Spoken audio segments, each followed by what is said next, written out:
ایک یہ کویسچن کیا کہ اگر شوہر بیوی کو بہت زیادہ مارتا پیٹتا ہو، بے راہ روی کا شکار بھی ہو اور جسمانی تعلق بھی قائم نہ کرتا ہو تو عورت کیا کرے؟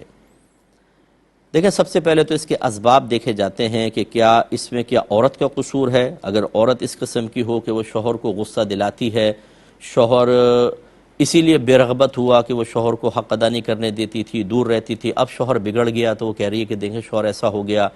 یوں ہی وہ بدتمیزیاں کرتی ہے، دیگر چیزیں جس پر مجبور ہو کے شوہر نے ہاتھ اٹھایا، تو اس میں میں نہیں کہہ رہا ہوں کہ شوہر یہ ٹھیک کر رہا ہے، اب وہ بھی غلط کر رہا ہے، لیکن اس میں زیادہ قصور اگر عورت کا ہے تو وہ بھی قصوروار کہلائے گی، اور ایسی صورت میں ہم یہ کہیں گے کہ آپ صبر کریں، اور چونکہ اس سٹیج تک شوہر کو لانے میں آپ ہی نے ایک اہم کردار ادا کیا ہے، تو اب اپنا چیلنج بنائیں اور کوشش کریں کہ اب شوہر کو سیدھے راستے پر لانے کو بھی آپ اپنا ایک مشن بنا لیں کہ اب یہ میں نے کرنا ہے اور یہ کریں۔ اور اگر ایسا نہیں ہے، بچی بیچاری ٹھیک ہے لیکن شوہر ہی، جیسے عمومی طور پر ہمارے گھروں کے اندر لڑکوں کی دینی تربیت کا کوئی اہتمام نہیں ہوتا،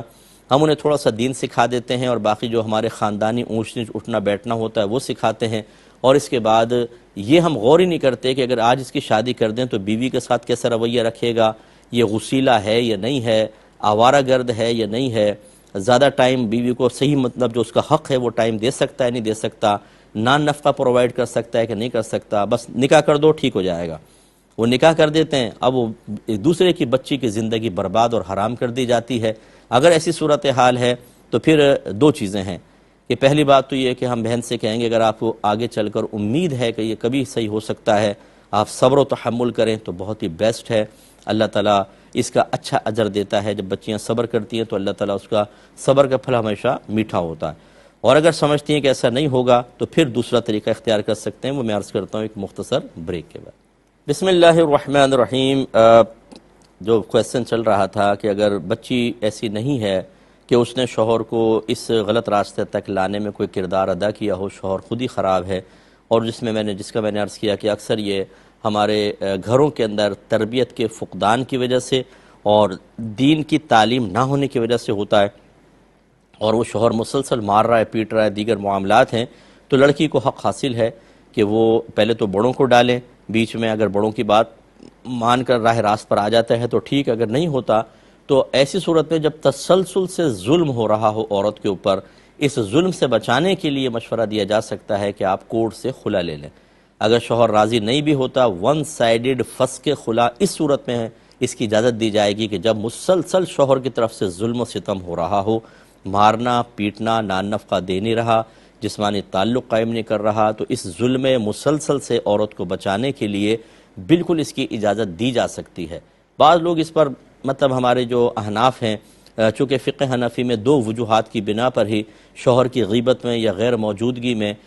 جج جو ہے وہ فسخ نکاح کر سکتا ہے، وہ دو صورتیں بیان کی ہیں، ایک مفقود الخبر کہ جب شوہر کی خبر ہی نہ ہو، غائب ہو جائے بالکل کچھ عرصے گزارنے کے بعد، جس کا آگے مسئلہ آ رہا ہے میں بتاتا ہوں، اور دوسرا شوہر جسمانی تعلق پر بالکل بھی قادر نہ ہو، تو ایسی صورت میں مسئلہ ہے، باقی کے اندر نہیں۔ لیکن میں کہتا ہوں کہ اگر خدا نخواستہ خود آپ کی بیٹی کے ساتھ یہ معاملہ ہو کہ جب وہ گھر پر آئے یہاں سے سوجا ہوا ہے، یہاں سے کان سے خون نکل رہا ہے، ایک لڑکی کو میں نے دیکھا اس کے کان سے خون نکل رہا تھا لاہور ایئرپورٹ پہ، مجھے ایک نوجوان نے بتایا کہ شوہر نے مار مار کے اور زنجیروں میں باندھا رکھا اس کو وراثت کے یا مال کے مسئلے کے سلسلے میں۔ اگر آپ کی بیٹی ایسی آئے، اس کی آنکھ سوجی ہوئی ہے، ناک سوجی ہوئی ہے اور جسمانی تعلق پورا نہیں کر رہا، نان نفقہ نہیں دیتا، تو کیا آپ یہ کہیں گے بیٹا صبر کرو اور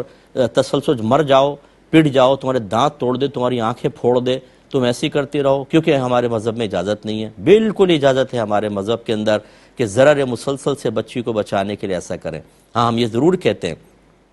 کہ بعض اوقات اتنا شدت نہیں ہوتی، لیکن جب بچی جا کر کسی وکیل سے مشورہ کرتی ہے تو بعض وکلاء ایسے ہوتے ہیں جو عورت سے کہتے ہیں کہ آپ کا کیس ویک ہے، کمزور ہے، آپ تھوڑا اس میں الزامات لگائیں کہ شوہر بہت مارتا ہے، پیٹتا ہے، نان نفقہ نہیں دیتا، جسمانی تعلق قائم نہیں کرتا، جوا کھیلتا ہے، شراب پیتا ہے، غیر عورتوں سے مراسم، یعنی جھوٹ لکھوا کر پھر وہ فسخ نکال لیتے ہیں۔ اس کو ہم منع کرتے ہیں کہ ایسا بالکل صحیح نہیں ہے۔ ابھی بھی میری اس بات کو سن کر کوئی ایسا نہیں کہ کوئی ازغد فیصلہ کر لے، اچھی طرح یاد رکھیں یہ میں نے صرف ایک مسئلہ بتایا، اگر آپ کے ساتھ یا آپ کے خاندان کی کسی بچی کے ساتھ اس قسم کو کوئی مسئلہ ہو، پوری سچویشن لکھ کر کسی اچھے مستند مفتی صاحب کے پاس جائیں اور ان سے اس پر فتویٰ لیں، ریٹن فتویٰ حاصل ہو جائے، وہ اجازت دے دیں تو پھر عملی قدم اٹھائیں. اگر وہ منع کرتے ہیں اور یقینی سی بات ایک سمجھدار مفتی جو ہے وہ دیکھ بھال کری یس یا نو کرے گا, اس کے تقاضے کے مطابق عمل کیجئے. یہ نہیں کہ آپ ہماری کلپ سنیں اور کہیں مفتی صاحب نے کہہ دیا ہے تو ٹھیک ہے چلو بھائی. تو بعض بچیاں تو صرف ایک 38 دن کے اندر تھوڑا سا شوہر نے ڈاٹا ڈپٹا, انہوں نے کہا جی میں تو خلا لے رہی ہوں. ایسا نہیں ہوتا خلا, یاد رکھیں اس کے لیے سخت حکم ہوتا ہے. لیکن مسلسل ظلم اور بہت زیادہ ہو تو وہ صورتحال ہے جو میں نے عرض کی ہے. ایک کالر ہمارے ساتھ